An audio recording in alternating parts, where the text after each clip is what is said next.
Hey there, Middle-earth fans and collectors. This is Daniel Falconer here from Weta Workshop. Here one last time for the final round of Weta Workshop 001 edition collectible auctions. And I'm here to give you another lot of stories from behind the scenes.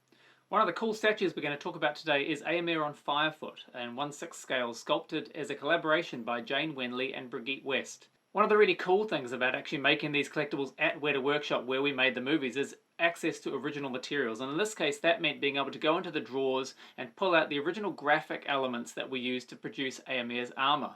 We could take these pieces, reduce them down to 1/6 scale, and get a perfect replica of the armor that was made for the movie. By the time we got to designing the armor for the two towers, a lot of the processes had been refined, and things actually went a lot more smoothly than they did in the early days, and we were still trying to figure out the aesthetics of Middle-earth. Éomer himself only had maybe 2 or 3 drawings to get his armor locked down. The original concept for Éomer's armor actually started out green. The notion was that he was in green leather to help him stand out from the rest of his soldiers. In the end, we didn't do that for Éomer, and he went with a regular brown, but we recycled that idea later and would use it on his cousin Theodred, the Prince of Rohan. Gollum at 1/3 scale was the first of our Masters Collections range. This was a range kicked off by Jamie Beswarwick, who was passionate about the character of Gollum and really wanted to do a beautiful ultimate sculpt of him. We felt that 1/3 scale gave us the size that we needed to capture all the detail on the character, because he's actually quite a small character. But putting him up on the rock also gave him a little bit more height, a little bit more presence on the piece. It also gave us the opportunity to include lots of really cool little wee Easter eggs, which Jamie dreamed up. Many of them reference lines from the book, such as him having a little wee bat wing and bits of teeth and bones and stuff like that. All these little treasures and knickknacks that are secreted around his rocky island. Jamie also put the one ring there, as you can see on the piece, hidden in one little corner, and then added lots of other fun little Easter eggs like little fish coming out of caves or swimming through the liquid resin base. It's a really cool piece, one of the most beautiful and detailed pieces we've ever done. Jamie's an incomparable sculptor, and in fact the Lord of the Rings simply wouldn't look the way it does if it wasn't for his influence. He was involved in so many of the designs that were produced for the film. Craig Campbell and Brigitte West collaborated for the next piece that we're going to talk about, which is King Thranduil. He's depicted in this instance holding his sword and wearing his crown of rowan berries. Of course, Thranduil was played by the amazing Mr. Lee Pace, who was an unreasonably attractive man. Lee also has a modelling background, so he really knew how to pose.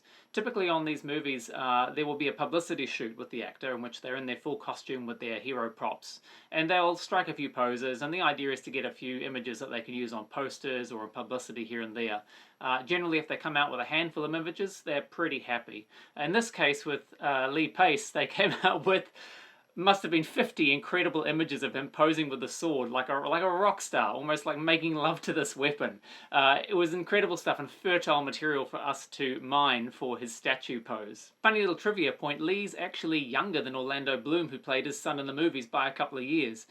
Lee's also just a super cool guy, and on his off days would try and find other useful things to do. That included on one occasion coming to the workshop and actually joining in our production line, helping to craft and build dwarven crossbows for the Battle of the Five Armies. I wonder what the real Thranduil would have had to have said about that. David Tremont sculpted our second Tower of Orthanc statue, a little larger than the very first one we released many years earlier. And as a point of difference in this instance, it was crafted to look as it did in its pre-ruined state, before Saruman had spoiled the grounds of the tower. Back in the day on the Lord of the Rings movies, we shot the grounds of Isengard at Harcourt Park, which is a recreation area about 45 minutes to an hour north of Wellington. Really cool place to go and have a picnic or walk your dog or hang out. I've been to a medieval fair there myself. But I remember actually being roped in, as all of us in the workshop were, to the night shoot of the spoiling of Isengard. This was the scene in which the orcs tore all the trees out of the ground. We had so many orcs on set that night that we needed every hand at the pump. So everyone at the workshop was brought in and worked through the night, in the rain, in the dark, with about 100 orcs, getting them in and out of costume and helping them out on set. It was really epic. One of the cool things about it was that the art department had actually constructed these massive, great big fake trees into the ground. I didn't even realize they were fake at first until they started tearing them out, and they were actually hinged on these massive, great big hinges so they would tip and tear up and pull the roots right out. It was truly spectacular to see. I remember there was a massive group of locals who'd come out at about 3 in the morning and were all standing up on the ridge watching us, enjoying the spectacle of the filming. Thorin on Throne at 1/6 scale was sculpted by Lindsay Cromit. She depicted the character at his absolute lowest point. This is when Thorin has won back his empire, but he's lost his soul.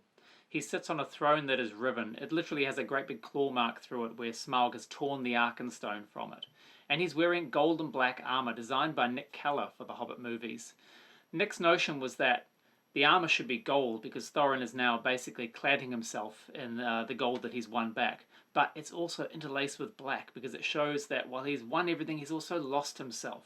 He's overcome by the dragon sickness. There is this iconic image of the lonely king sitting on his throne, dark and brooding. It pops up in art and film all the time, and that was very much what we were going for with this piece. I guess in some ways it also works as a bit of a companion to an earlier statue that we'd made, which was Thror, Thorin's grandfather on the throne, although in that case that was the throne in its pristine condition before the coming of the dragon. Well, this is it, folks. That's a wrap. Thank you so much for being with me here on this little stroll down memory lane, looking back at these collectibles and at the movies that informed them. It's been really fun. I really appreciate you all taking part. Shout out also to my friends at the Flame of Udin forum, the home of Weta Collectors. I will see you all very, very, very soon. In the meantime, thanks so much, everybody. Check out those links and take care.